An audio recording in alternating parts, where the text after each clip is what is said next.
बबक रहे थे स्टूडियो में, जैसे लग रहा था सरहद पर पहला गोला है, यही दागेंगे। इनमें से ज्यादातर हिंदू मुसलमान करने में जुट गए थे। वो तो भला हो मृतक लोगों के परिवारों का, जिन्होंने इनके एजेंडा को धराशायी कर दिया और असलियत बताई कि कैसे कश्मीरियों ने उनकी मदद की थी। अमित शाह की नाकामी पर सवाल नहीं पूछा गया। सुरक्षा चूक कैसे हो गई, सवाल नहीं पूछा गया। प्रधानमंत्री कश्मीर जाने के बजाय बिहार क्यों गए, सवाल नहीं पूछा गया। प्रधानमंत्री ने अपनी स्पीच के दौरान पाकिस्तान का नाम नहीं लिया, सवाल नहीं पूछा गया। बीजेपी की अधिकृत हैंडल घिबली कार्टून बनाने में जुट गए, सवाल नहीं पूछा गया। पहलगाम आतंकी हमले के बाद की कवरेज में इस देश के अधिकांश मीडिया ने अपनी भद्द और पिटवा ली, अपनी साख और गिरा ली और आग में घी डालने का कोई भी मौका नहीं छोड़ा। तो पहले बात करते हैं लोगों ने क्या क्या किया और फिर सवाल उठाएंगे इन्होंने क्या नहीं किया। तो क्या किया इन लोगों ने? इनमें से अधिकांश लोगों ने 5 साल पुराने एक आतंकी हमले का ग्राफ निकाला और उसको इस बार का आतंकी हमले का ग्राफ बनाकर चलाया। फिर कुछ शूरवीर आए, उन्होंने एक और कपल का वीडियो ये कहकर चलाया कि वो दिवंगत लेफ्टिनेंट नरवाल और उनकी पत्नी हिमांशी का आखिरी वीडियो है।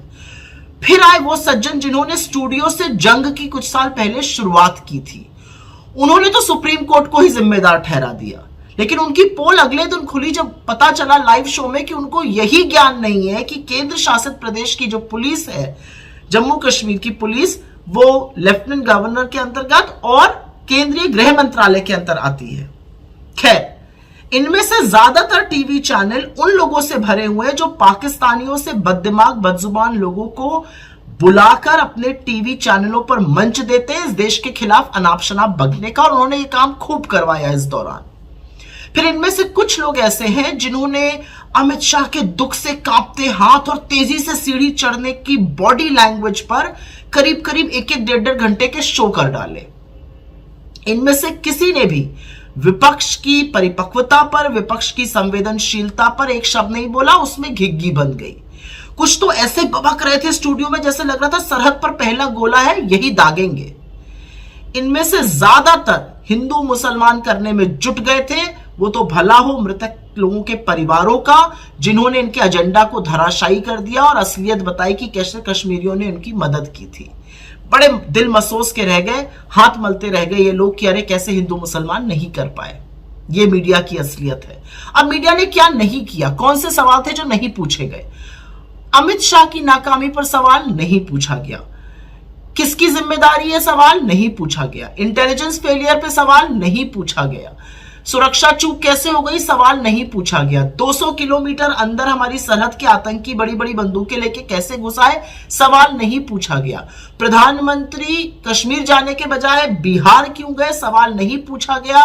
प्रधानमंत्री ऑल पार्टी मीटिंग में क्यों नहीं आए, सवाल नहीं पूछा गया। प्रधानमंत्री ने अपनी स्पीच के दौरान पाकिस्तान का नाम नहीं लिया, सवाल नहीं पूछा गया। सवाल नहीं पूछा गया कि क्यों ऑल पार्टी मीटिंग में अनुमति को लेकर भ्रम फैलाने की बात की गई थी, नहीं पूछा गया वो सवाल।